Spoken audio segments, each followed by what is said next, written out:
लग्नानंतर होईलच प्रेम मालिकेमध्ये जबरदस्त ट्विस्ट आलेला आहे। आता आपल्याला पाहायला भेटणार आहे की काव्यासमोर आता नंदिनीचं सत्य आलेलं आहे।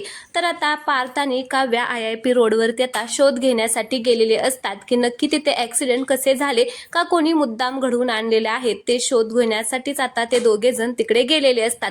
त्यावेळेस काव्या म्हणत असते की नाही मला ना आता हे सगळं शोधून काढावंच लागेल आणि त्या महिलांना त्या बायकांना मला न्याय मिळवूनच द्यावा लागेल। आता मी ही अजिबात सहन करू शकत नाहीये। त्यावेळेस पार्थ म्हणत असतो की हो तुम्ही नक्की ही लढाई जिंकाल आणि नंदिनीसाठी पण हे बेस्ट गिफ्ट असेल की तुम्ही समाजासाठी काहीतरी काम करताय। त्यावेळेस आता काव्या म्हणत असते की हो माझ्या ताईसाठी तर मी नक्कीच करेल आणि त्या बायकांसाठीही मी नक्कीच करेल।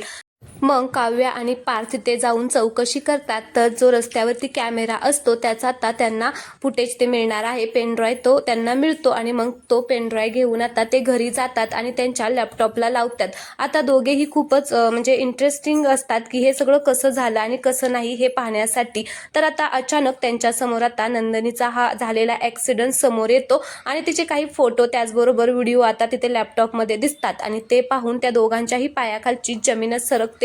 हे कधी झालं आणि ताईने आपल्याला कसं काय सांगितलं नाही, हे खोटं तर असू शकत नाही, हे असं असूच शकत नाही असं आता काव्या बडबड करायला लागते। तर पार्थ म्हणतो की काव्या तुम्ही शांत व्हा, आपण हे सगळं शोधून काढूया। तर प्रेक्षकांना फायनली आता नंदिनीचे सत्य काव्यासमोर आलेलं आहे आणि आता सत्याचा उलगडा होणार का नंदिनी पुन्हा याच्यातून काहीतरी मार्ग काढणार हे पाहणं खूप इंटरेस्टिंग असणार आहे। त्यामुळे प्लीज तुम्ही चॅनलला सबस्क्राईब करा, व्हिडिओ आवडला असेल तर व्हिडिओला लाईक करा। धन्यवाद।